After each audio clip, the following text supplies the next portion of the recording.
Fais-le reculer. Voyons ce que veulent ces clowns. Ce qui ressemble d'abord à une violation du code de la route dans une rue à sens unique. Qu'est-ce qui se passe, les gars? Se transforme bientôt en affrontement armé entre malfrats et policiers. Car, pris dans la souricière, les gangsters sont capables du pire pour s'échapper.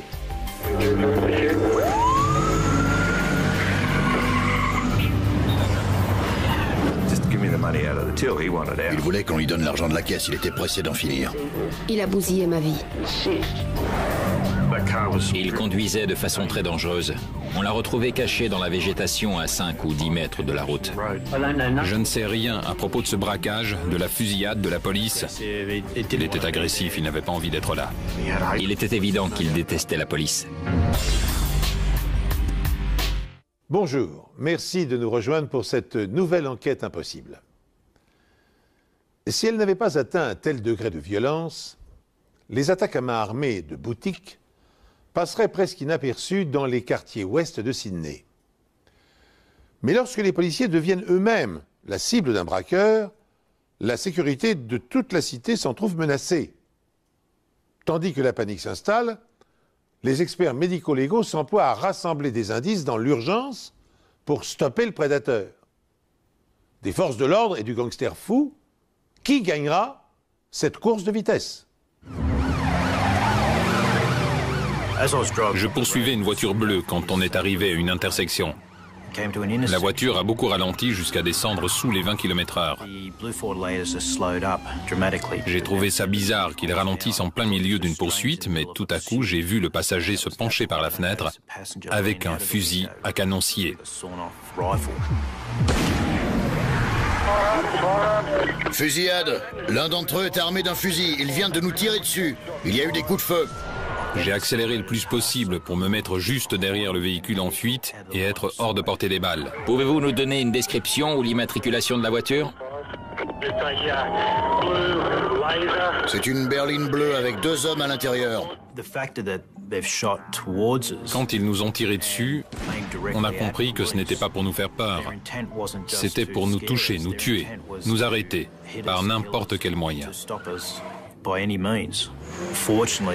Par chance, c'était le matin du lundi de Pâques. Il y avait très peu de voitures ou de piétons dans la rue.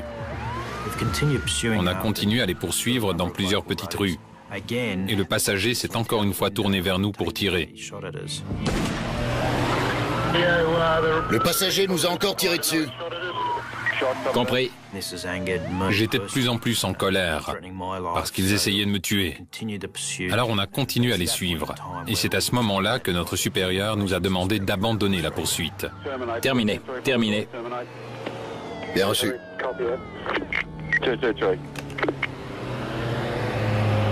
Je patrouillais dans le secteur de Liverpool quand j'ai entendu parler de la poursuite dans ma radio. Et pour la brigade cynophile, c'est le boulot idéal, parce que dans le cas où les suspects prennent la fuite à pied, les chiens peuvent facilement retrouver leurs traces.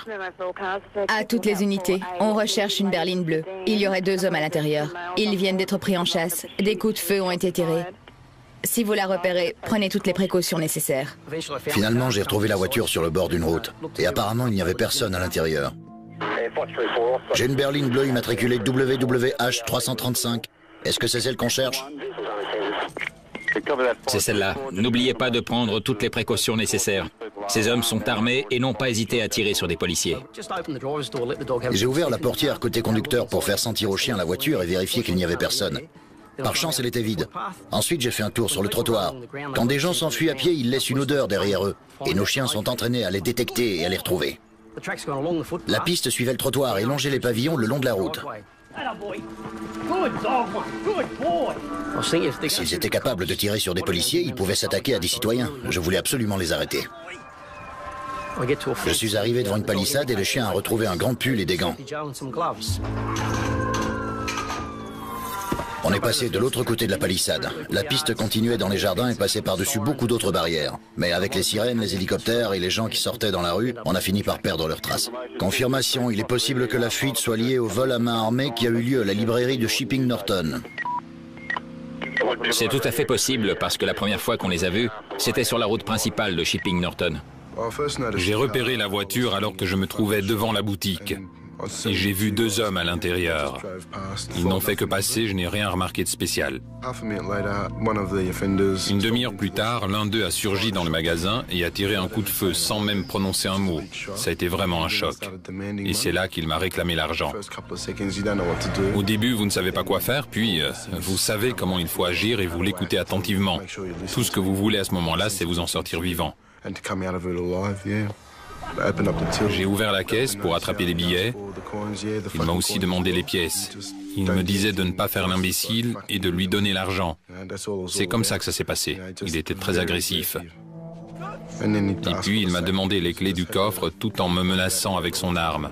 Je ne pouvais rien faire. Il m'a demandé de lui donner le sac et de me mettre à genoux. Il m'a dit de ne pas le suivre, qu'il n'hésiterait pas à me tuer. Je savais que la porte coulissante était entrouverte. J'ai couru pour appuyer sur l'alarme et la police est arrivée dans les 2 minutes. Ça a été très rapide.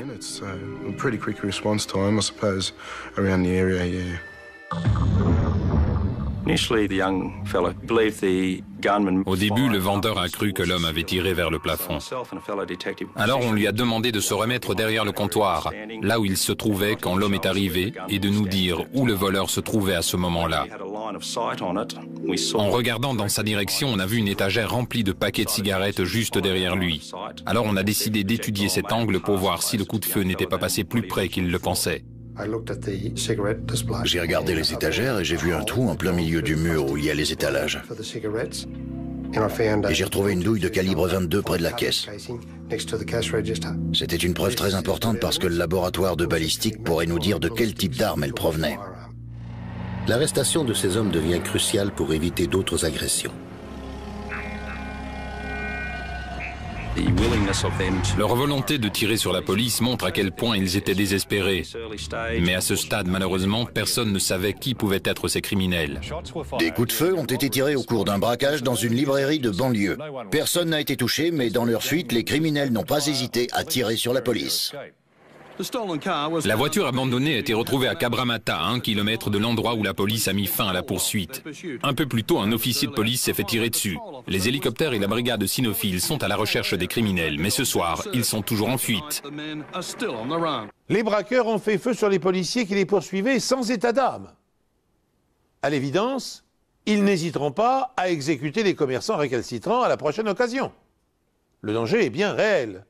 Il importe donc de les neutraliser dans les meilleurs délais. Grâce au témoignage d'un témoin oculaire, les enquêteurs retrouvent la voiture bleue utilisée lors du hold-up de la librairie.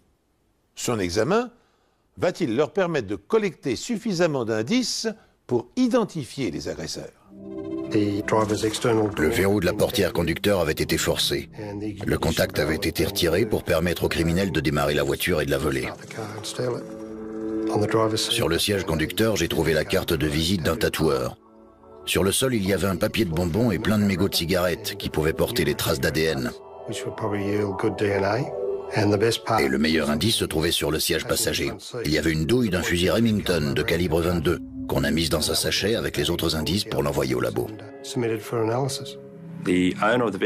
La propriétaire du véhicule nous a dit qu'elle ne fumait pas et que personne ne fumait dans sa voiture. Les mégots de cigarettes étaient donc très importants pour nous et nous donnaient l'espoir d'une piste. Elle nous a également dit qu'elle n'était jamais allée chez un tatoueur. On avait donc la preuve que ces indices avaient été laissés par les criminels. On est à la poursuite de la berline bleue. On a décidé de retracer le chemin qu'ils avaient parcouru pendant la course-poursuite en nous fiant au témoignage des policiers qui se sont fait tirer dessus. On espérait pouvoir localiser des douilles qui auraient été projetées de la voiture pendant la fusillade.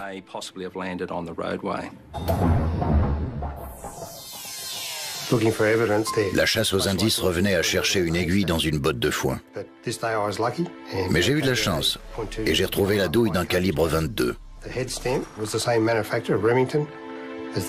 Elle provenait du même fabricant que celle retrouvée dans la librairie et dans la voiture volée. En fait, on avait 3 scènes de crime sur lesquelles on a retrouvé les mêmes douilles.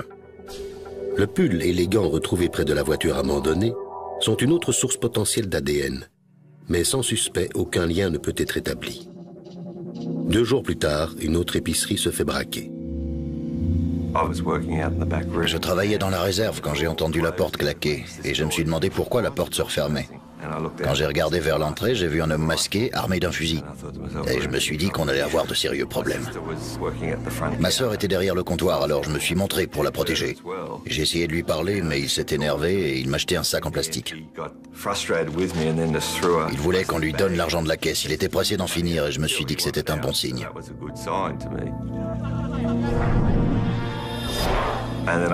Je le regardais pendant que Kerry remplissait les sacs et j'ai entrevu une chance de l'arrêter. J'ai essayé de lui attraper son arme.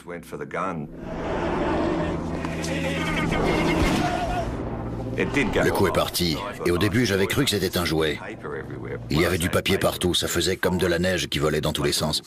Et je me suis dit que c'était le moment de le frapper avec son arme.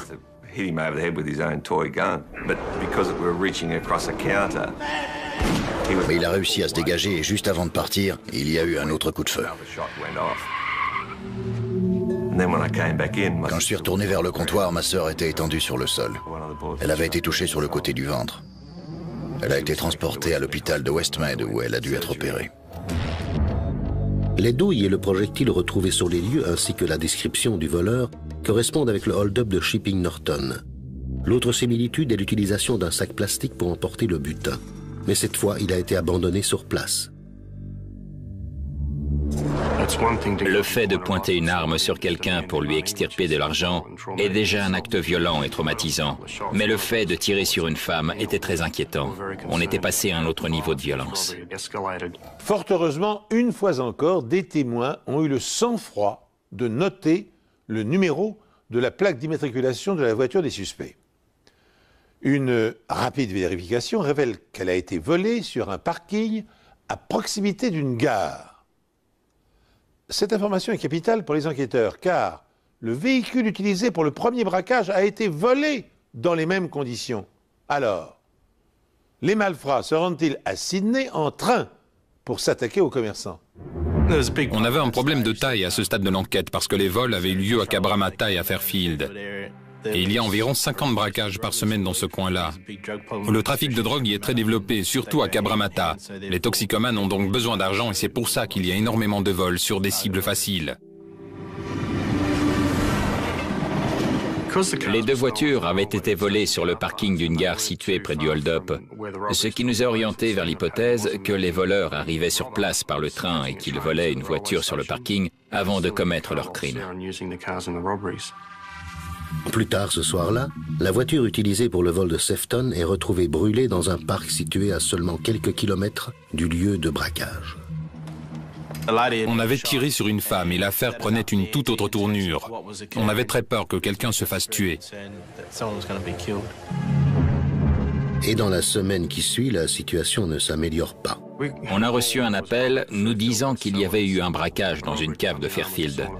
Un voleur est entré avec une arme à canoncier et il est passé devant la salle où les employés mangeaient. L'une des victimes a cru que c'était une blague. Il était très agressif. Il les insultait et alors qu'il faisait ce qu'ils demandaient, il a tiré une fois. Deux garçons et leur père qui se trouvaient à l'intérieur du magasin ont été terrifiés par le comportement de l'individu qui était entré et qui tirait. Ils obéissaient à toutes ses directives. L'homme cagoulé a réussi à récupérer plusieurs centaines d'euros. Un témoin nous a dit qu'il avait particulièrement remarqué ce regard bleu qui le fixait à travers la cagoule. Le fait que cet homme n'ait pas hésité à tirer nous faisait dire qu'il s'agissait du voleur responsable des braquages de Sefton et de Shipping Norton. Ce qu'a vu le propriétaire du magasin voisin laisse à penser qu'il s'agit également du même complice. Mais hormis les douilles de calibre 22, les nouveaux indices se limitent à des yeux bleus et une voiture rouge. La police est encore loin d'avoir démasqué les agresseurs qui terrorisent l'ouest de Sydney.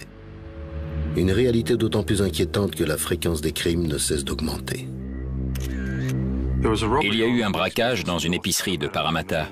Un homme est entré avec une cagoule et une arme. Une mère et son fils tenaient la boutique à ce moment-là. Il a réclamé l'argent et la mère s'est mise à crier « Prenez tout ce que vous voulez ». Pendant ce temps, le garçon faisait ce qu'on lui disait de faire. Sa mère a essayé de l'entraîner vers l'arrière du magasin pour échapper au voleur, mais ce dernier a tiré. La balle a fusé entre la mère et le fils et les a manqués de quelques centimètres. La mère est sortie par l'arrière du magasin et a aperçu une autre voiture rouge avec une femme au volant. Elle lui criait de l'aider, pensant avoir trouvé de l'aide. Et puis, elle a vu l'homme cagoulé sortir du magasin en courant avant de monter dans cette même voiture. La femme lui a laissé le volant en se glissant sur le siège passager. Le jeune homme est ensuite sorti du magasin et a lancé un rouleau de scotch sur la voiture qui a pris la fuite. La couleur de la voiture attire l'attention des enquêteurs. On savait qu'une voiture correspondant à cette même description avait été utilisée dans le braquage de Fairfield. On en a rapidement conclu qu'il s'agissait des mêmes malfaiteurs. La seule différence avec les autres vols, c'est qu'il n'avait pas emmené son propre sac plastique. Et quand il a demandé l'argent au jeune garçon, il lui a dit d'utiliser un de ses sacs. Et cette fois, il y avait une femme. Et même si ça nous a semblé bizarre, la façon de procéder ressemblait tellement à celle des autres vols qu'on était presque sûr qu'il s'agissait du même voleur. Avec l'apparition de cette femme, on s'est retrouvé avec un scénario du genre Bonnie and Clyde. 2 jours plus tard, des policiers retrouvent la voiture rouge. Elle a été brûlée comme celle utilisée lors du hold-up de Sefton. Tandis que le rythme des attaques s'accélère, les enquêteurs disposent maintenant d'une nouvelle information. Le complice du braqueur est une femme. Cette indication va-t-elle faciliter l'identification du couple? Même si les preuves scientifiques étaient plutôt limitées, on avait récupéré les bandes des caméras de surveillance de la gare de Yenora. Au moment où la voiture est arrivée sur place, on a vu une femme en sortir et quelques minutes plus tard, la voiture était brûlée. Ensuite, on a vu un homme monter sur la passerelle de la gare peu de temps après la femme. Il était tard, il n'y avait personne d'autre sur le quai. Les images de la caméra ne le montrent que de dos. En revanche, on a pu voir le visage de la femme. Sur ces images, on la voit porter une veste de survêtement. Et un peu plus tard, on les a vus ensemble sur le quai. On a ralenti les images avant de les diffuser à tous les commissariats de Nouvelle-Galles du Sud, espérant que quelqu'un serait capable de les identifier. Même si la police n'a pas le nom de la jeune femme, sa complicité devient évidente lorsqu'un autre vol se produit dans une station-service. Cette fois-ci, une femme est entrée pour demander de la monnaie. Le voleur a surgi à l'intérieur avec son fusil et avait apporté son propre sac avec lui. Il a demandé l'argent au pompiste avant de tirer un coup de feu. Ce braquage était identique aux autres, à part que le malfaiteur ne portait pas de cagoule. Il s'était mis un sac plastique sur la tête, mais tout le reste était similaire. Le fusil à canon scié de calibre 22, la façon de réclamer l'argent et le coup de feu. Quand les enquêteurs ont pris la déposition du pompiste, ils ont découvert que la même fille était venue à la boutique 1 heure avant le braquage. Bonsoir, ça vous intéresserait un lecteur CD? Cette fille l'a abordé pour essayer de lui vendre un lecteur CD. Il a refusé et elle est remontée dans une voiture couleur crème dans laquelle il y avait un homme au volant. On a visionné l'enregistrement des caméras de surveillance et on a vu les images du braquage. Mais surtout, on a réussi à voir le visage de la jeune femme qui était déjà venue 1 heure avant, puis juste avant le vol. Cette femme ressemblait énormément à celle qu'on avait vue sur les caméras de surveillance de la gare de Yenora. Et surtout, elle portait exactement la même veste de sport à chaque fois. Une recherche sur la liste des véhicules volés révèle qu'une voiture couleur crème a été volée sur le parking d'un club de bowling à Cabramatta, 1 heure seulement avant le braquage. Encore une fois, le club de bowling était tout près d'une gare, ce qui correspondait à tous les autres vols de voitures pour les autres braquages. Et comme pour les autres hold-up, la voiture volée est retrouvée abandonnée à proximité de la scène de crime. Le lendemain, un officier en patrouille a vu la voiture et s'est lancé à sa poursuite. Il a mis les sirènes et la voiture en question s'est mise à accélérer. Le temps qu'on se rende sur place pour venir en aide aux policiers de Fairfield, j'ai fait savoir à toutes les unités que la personne à l'intérieur de la voiture avait certainement une arme et qu'elle n'avait pas hésité à l'utiliser plusieurs fois. Le conducteur de cette voiture était très dangereux. À un moment, il a failli percuter un piéton qui traversait la route. Il conduisait comme un fou à travers Cabramatta, Landsvale et puis Liverpool. La course-poursuite a duré 5 à 10 minutes. Il était complètement inconscient. À un moment, il roulait même en sens inverse. Et il a essayé d'attirer le policier dans un piège.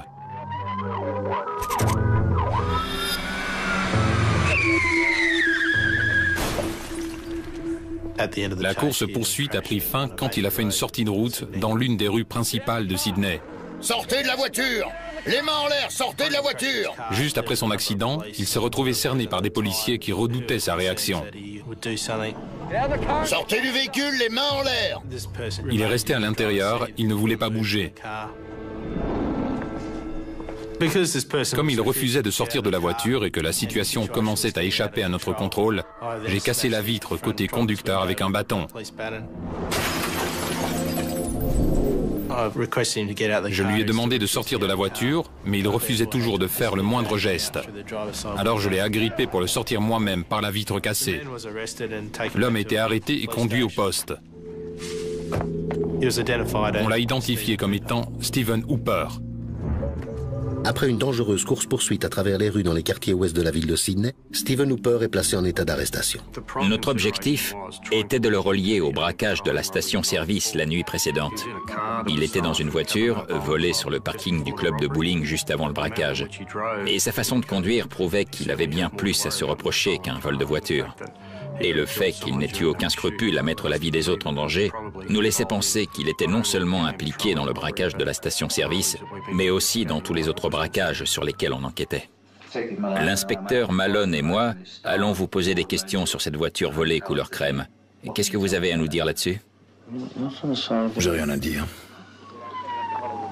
La police vous a bien arrêté ce matin à 10h45. Je dirais rien. Qu'est-ce que vous pouvez nous dire sur les circonstances qui ont conduit à votre arrestation? J'ai rien à dire là-dessus. Il était agressif. Il n'avait pas envie d'être là. Il ne voulait pas nous parler. Il était arrogant. Il était évident qu'il détestait la police. Qu'est-ce que vous pouvez nous dire sur le braquage d'hier soir? J'ai rien à dire. Êtes-vous l'auteur de ce braquage? J'ai rien à dire. Hooper était un homme de 32 ans qui avait un passé criminel assez chargé. Sur les 7 dernières années, il n'avait passé que 13 mois en liberté. Mais son casier ne mentionnait pas de braquage. On lui a posé des questions sur le braquage de Sefton et sur ce qu'il faisait à ce moment-là. Vous pouvez nous dire où vous étiez le lundi 23 avril? Je peux pas vous dire parce que je suis complètement saoul. J'arrive même pas à me souvenir ce que j'ai fait il y a 10 minutes, alors il y a 3 semaines, faut pas rêver. Stephen Hooper avait les yeux d'un bleu limpide. La description qu'on avait recueillie pour le braquage de Fairfield mentionnait que le criminel avait des yeux très bleus. Il avait des tatouages partout, ce qui nous a ramenés au premier braquage, celui de Shipping Norton. Dans la voiture, on avait retrouvé la carte de visite d'un tatoueur. C'était un autre indice. Quelle est votre adresse actuelle? J'ai pas d'adresse fixe. Quelle est votre dernière adresse? Chez ma mère. Et où habite votre mère? Cabramatta. Autre élément important, on a appris qu'il vivait chez sa mère, à seulement 50 mètres de la station-service, à environ 300 mètres de l'endroit où la voiture utilisée dans le braquage de Shipping Norton avait été abandonnée et 400 mètres de l'endroit où celle de Sefton avait été retrouvée. On sentait qu'on était sur la bonne piste. On a pris la décision de ne pas l'interroger sur le braquage de Shipping Norton pour ne pas tout dévoiler d'un coup. Êtes-vous prêt à passer par le processus d'identification? Non, je veux rien dire sur toutes ces conneries. Vous savez très bien que j'ai jamais utilisé une arme avant. Je vois pas pourquoi on devrait me poser des questions sur ces foutus braquages. Tout ça parce que je me suis fait prendre au volant d'une voiture volée ou je ne sais quoi. À ce stade, on avait 2 officiers de police qui avaient vu le visage des 2 hommes impliqués dans le braquage de Shipping Norton. Mais on n'était pas en mesure de leur montrer une photo du suspect. D'après la loi, on ne peut pas contraindre un suspect à passer une séance d'identification sans son accord. C'était d'autant plus frustrant qu'on avait mis la main sur l'un d'entre eux et qu'on ne pouvait pas montrer son visage aux officiers de police sans altérer les preuves. Afin d'obtenir les éléments scientifiques nécessaires à l'enquête, j'aimerais faire un prélèvement de votre salive. Pour être plus clair, je vais prélever votre ADN, vous comprenez? Je veux être sûr d'avoir votre consentement pour avoir cet échantillon. Ouais. Merci. Stephen Hooper est-il le gangster impliqué dans le braquage des 5 boutiques? Pour s'en assurer, les experts prélèvent un échantillon de son ADN et l'envoient au laboratoire des services scientifiques. Comparé à celui prélevé sur les mégots de cigarettes et sur les gants retrouvés à proximité des scènes de crime, il permettra de savoir s'il existe un lien entre le hold-up de Shipping Norton et la fusillade qui s'est déroulée lors de la course-poursuite avec la police.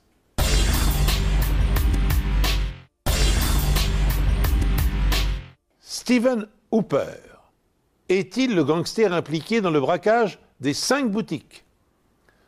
Pour s'en assurer, les experts prélèvent un échantillon de son ADN et l'envoient au laboratoire des services scientifiques.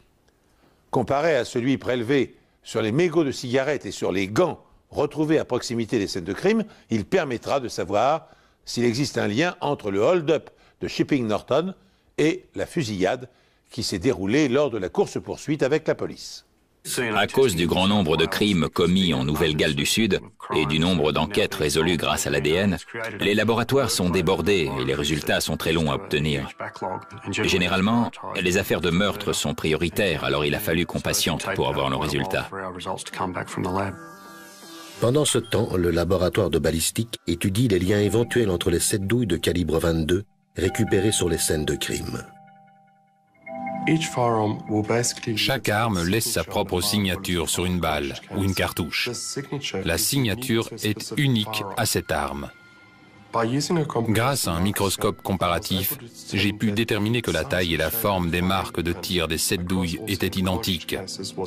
J'ai ensuite recherché les imperfections microscopiques.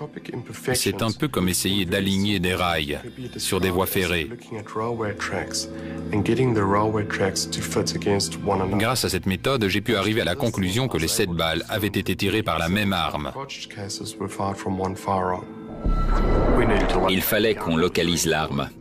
C'était très important.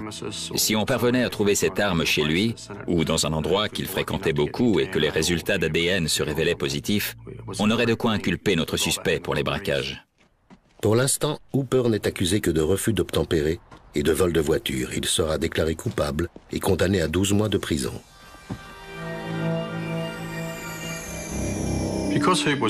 Hooper n'était plus en liberté et on savait où il était.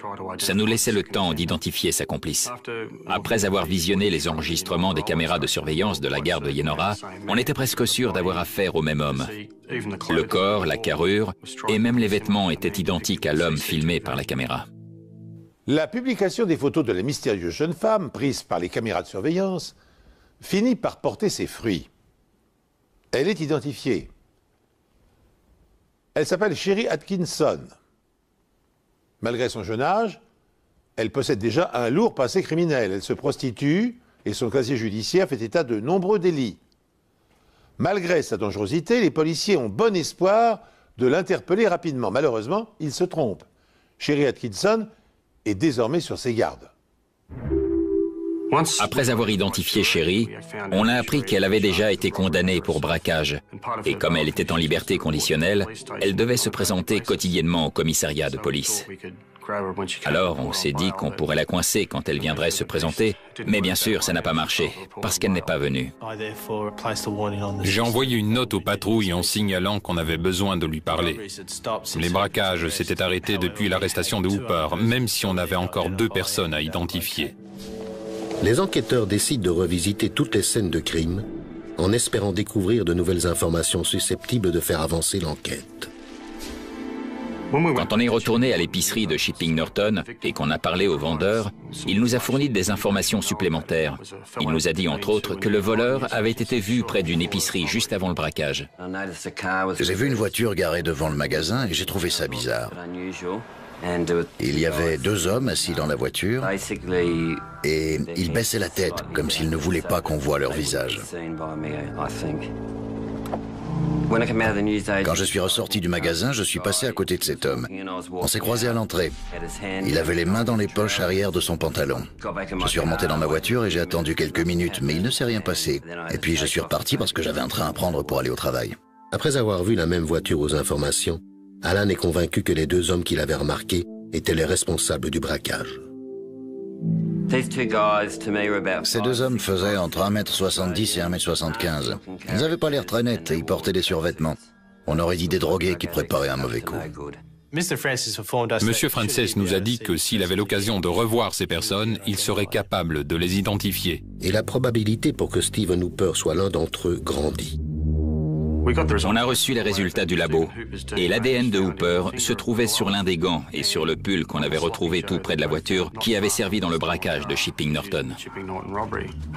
Mais on ne pouvait toujours pas faire de rapprochement entre l'ADN retrouvé sur ses vêtements et la voiture.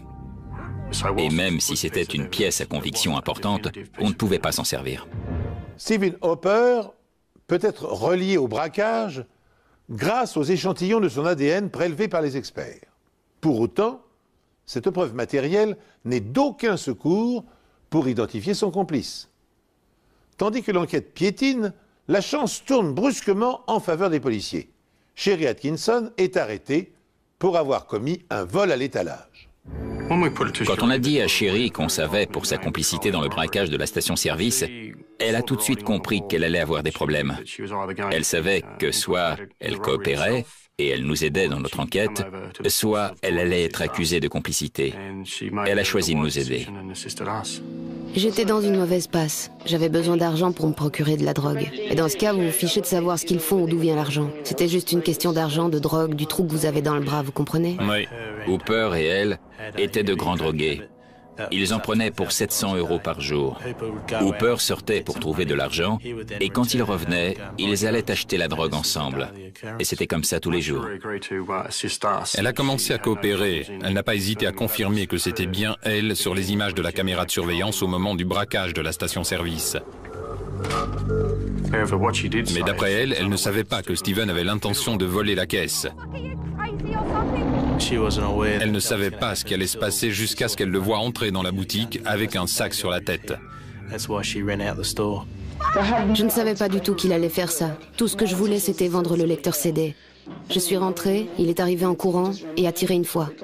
J'ai eu peur pour ma vie. Donc vous êtes ressorti dès qu'il a tiré? Oui, je savais pas quoi faire. Je me suis demandé s'il fallait que je me sauve et que je me cache. Mais je me suis dit que si je partais, il me suivrait et me tuerait.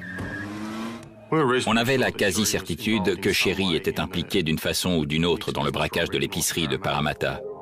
Mais quand on lui en a parlé, elle a dit qu'elle n'était pas au courant. Vous ne savez rien là-dessus? Non. Mais elle était au courant pour le braquage de Fairfield. Et elle nous a dit que le coupable était son petit ami Stephen. Comment savez-vous que c'est Stephen le responsable?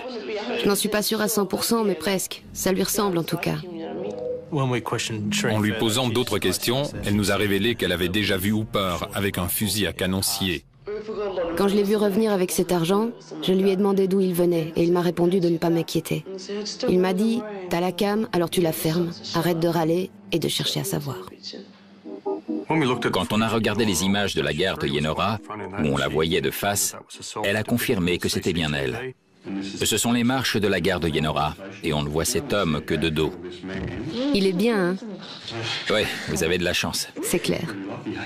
Mais vous pouvez me dire qui c'est? Oui, c'est Steve.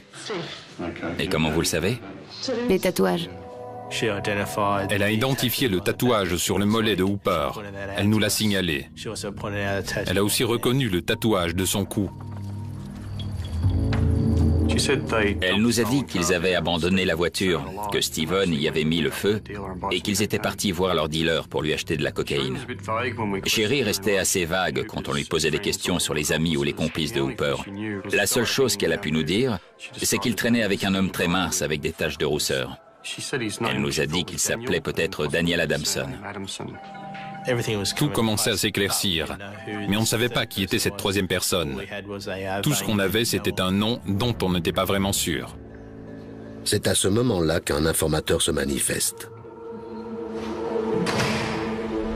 L'informateur nous a dit qu'il s'agissait d'un homme du nom de Dennis Adams et qu'il s'était vanté du braquage de Shipping Norton. D'après lui, il s'amusait à dire qu'il avait tiré sur des flics. Apparemment, ça le faisait beaucoup rire. Vous pouvez m'en dire un peu plus sur leur façon de faire? Non, il ne m'a rien dit d'autre là-dessus, mais comme je vous l'ai dit, il a tiré sur la voiture de police qui a fait une sortie de route. Mais il restait sur ses gardes quand même. Il n'a rien dit de plus, apparemment. Il est resté dans la voiture. Quand notre informateur nous a donné tous ces détails, on avait la quasi-certitude de tenir le complice du braquage de Shipping Norton. Adams vivait à Mount Droit et la voiture utilisée à Shipping Norton avait été volée à la gare de Mount Droit. Après la course-poursuite dans Shipping Norton, l'officier Wilbur a fait un portrait robot de celui qui lui avait tiré dessus. Et ce portrait ressemblait beaucoup à Dennis Adams. Mais l'informateur n'est pas en mesure de révéler à la police où se trouve Adams. Et aucune recherche ni opération de surveillance ne permettent encore de le localiser. Cette difficulté n'est pas la seule à stopper l'enquête. Stephen Hooper, le braqueur récidiviste, vient de s'évader de prison. Le détachement spécial chargé d'enquêter sur la série de braquages est prêt à interroger son premier suspect, Stephen Hooper. Le seul problème, c'est qu'il est actuellement introuvable. Il était au centre de détention de Connell. Avec un autre détenu, ils ont surpris deux gardiens et ils ont réussi à s'enfuir. Heureusement, Stephen Hooper est rapidement rattrapé et les policiers peuvent enfin l'interroger. Monsieur Hooper, pour vous résumer rapidement la situation, l'inspecteur Ban et moi-même allons vous poser des questions sur un certain nombre de braquages, vous comprenez? Est-ce que vous pouvez répondre à ma question, s'il vous plaît? Alors on y va. Hooper est resté relativement silencieux face à nos accusations. La seule fois où il a protesté, c'est quand on a évoqué la présence de son ADN sur l'une des scènes de crime. On sait à qui appartient l'ADN retrouvé sur le pull et les gants. Il s'agit de celui de Stephen Ronald Hooper. Vous voulez dire quelque chose à ce sujet? Je dirais rien. Est-ce que vous niez tout ce qu'on vient d'avancer? Je nie tout. Même si Hooper ne disait pas un mot, il espérait qu'on lui parle pour glaner des informations sur ce qu'on avait contre lui. J'aimerais vous dire que pour le braquage qui a eu lieu à 21h30 dans une station-service le 3 mai de cette année, celui qui s'est produit le 2 mai dans une épicerie, celui d'une cave de Fairfield le 30 avril et celui d'une épicerie de Shipping Norton le 16 avril dernier, la même arme a été utilisée. On a identifié des douilles et des projectiles retrouvés sur les lieux et une balle prélevée dans le corps d'une femme qui a été touchée au cours du braquage de Sefton. On a donc 5 indices qui nous renvoient à ce même fusil pour les 5 braquages. Vous avez quelque chose à dire à ce sujet? Malgré leurs efforts, les enquêteurs sont incapables de retrouver le fusil à canoncier qui a vraisemblablement été utilisé par Hooper pour braquer les 5 magasins. À défaut de posséder cette pièce à conviction, l'inspecteur Bingham doit s'assurer de la fiabilité des preuves dont il dispose. Même si on a pu déterminer que l'ADN retrouvé sur les vêtements était bien le sien, il nous fallait de nouvelles preuves. Alors nous avons contacté un officier qualifié pour la procédure scientifique. À ce moment-là, je crois que Hooper a compris que la situation était sérieuse et il a commencé à nous montrer son côté dangereux. Il a explosé. Vous pouvez aller vous faire voir parce que je l'ai déjà fait. Si vous avez l'intention de m'accuser, alors faites-le. Nous avons votre ADN. Cet ADN a été relevé sur le pull et les gants que je vous ai montrés, vous comprenez? Vous acceptez qu'on vous fasse un prélèvement de salive? Non, parce que vous m'avez déjà fait ce foutu prélèvement. Le prélèvement qu'on vous a fait à Cabramatta était en relation avec l'affaire de vol de voiture. On vous demande de bien vouloir en refaire un pour l'affaire des braquages. Est-ce que j'ai votre accord? On était prêt pour l'identification de Hooper, mais le problème, c'est qu'on n'avait pas Adams. Afin de renforcer les preuves rassemblées contre les 2 suspects, les enquêteurs décident de procéder à une séance d'identification à partir de photos. On a décidé de montrer les photos à l'officier Wilbur. Celui-ci est le passager du véhicule. Je me souviens que c'est lui qui s'est penché par la fenêtre pour tirer. Je l'ai bien vu au moment où on était à 2 mètres derrière eux. et je suis sûr que c'était le conducteur. C'est le conducteur de la voiture volée de l'incendie du 16 avril? Oui, c'est ça. On a ensuite montré les mêmes photos à Alan Frances. C'est lui, c'est l'homme que j'ai croisé au moment où je sortais de la librairie. Ensuite, on a montré la série de photos contenant celle de Dennis Adams à Sherry Atkinson. Et elle nous a confirmé qu'il s'agissait bien de celui qui traînait avec Steven à ce moment-là. On avait des témoins, des policiers, des citoyens qui avaient identifié les deux suspects. Finalement, Adams a été arrêté, pas pour les braquages, mais pour violence conjugale. À ce stade, on n'avait aucune preuve pour le relier au braquage, excepté celui de Shipping Norton. J'aimerais vous parler du hold-up qui a eu lieu à l'épicerie de Shipping Norton le 16 avril dernier, vous comprenez? Oui. Vous pouvez nous dire quelque chose sur ce braquage? Je ne sais rien du tout là-dessus. C'est un choc pour moi de l'apprendre. On a aussi appris que vous étiez celui qui avait tiré sur la police après le braquage en question. Vous voulez faire un commentaire? Bien sûr que j'ai un commentaire. Mais je ne sais rien à propos de ce braquage, de la fusillade, de la police. Un témoin a déposé sa déclaration et il est prêt à témoigner au tribunal. Pas de problème. Qu'il le fasse. Ça ne me pose aucun problème parce que je n'ai rien fait. Adams était très imprudent. Il avait l'air sûr qu'on n'avait pas suffisamment de preuves contre lui. Il a soutenu qu'il n'avait jamais commis de braquage. On a également su que Steven Hooper était au volant de la voiture ce matin-là. Ce nom me dit quelque chose. Je ne le connais pas personnellement, mais j'ai déjà entendu ce nom. Quand on a mentionné Hooper, il a tout de suite admis le connaître tout en essayant de mettre une distance entre eux. Je connais beaucoup de monde, mais ce n'est ni un ami ni un associé, c'est plutôt le genre de personne à qui je dis bonjour quand je la croise. Étant donné que l'ADN ne permet pas de relier directement Hooper à la voiture bleue, d'autres analyses sont effectuées pour tenter de trouver des résidus de poudre. Quand une arme est déchargée, les résidus de tir s'envolent et peuvent atterrir sur tout ce qui se trouve à proximité. Alors on utilise un petit tampon autocollant qui permet de récupérer les résidus de poudre. Des résidus de poudre ont été retrouvés sur l'un des gants et sur le pull. Et ces résidus correspondaient à ceux retrouvés dans les douilles récupérées sur la scène de crime.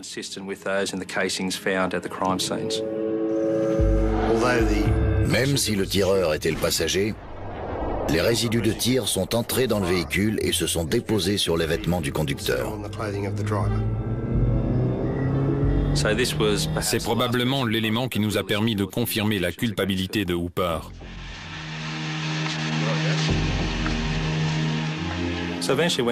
Quand Hooper est arrivé au tribunal, il a vu les témoins prêts à venir à la barre et qu'il a compris que Sherry était présente pour témoigner, il a complètement changé d'attitude et il a décidé de plaider coupable.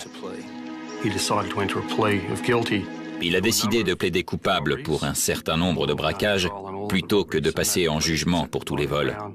Il a été condamné pour ce qu'il avait avoué et les victimes des autres braquages avaient l'air satisfaits. Pour éviter le procès, Steven Hooper plaide coupable pour les braquages de Shipping Norton, de Sefton et de la station-service et pour avoir utilisé son arme contre les forces de police.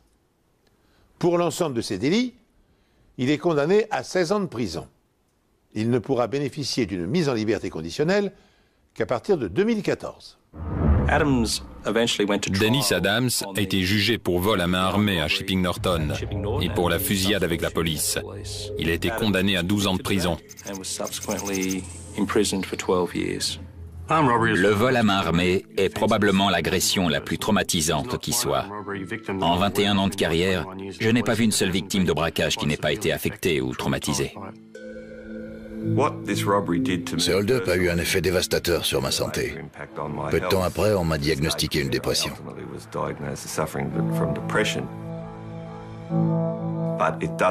Ça ne m'a pas empêché de poursuivre ma vie, mais je ne veux plus me retrouver dans ce genre de situation.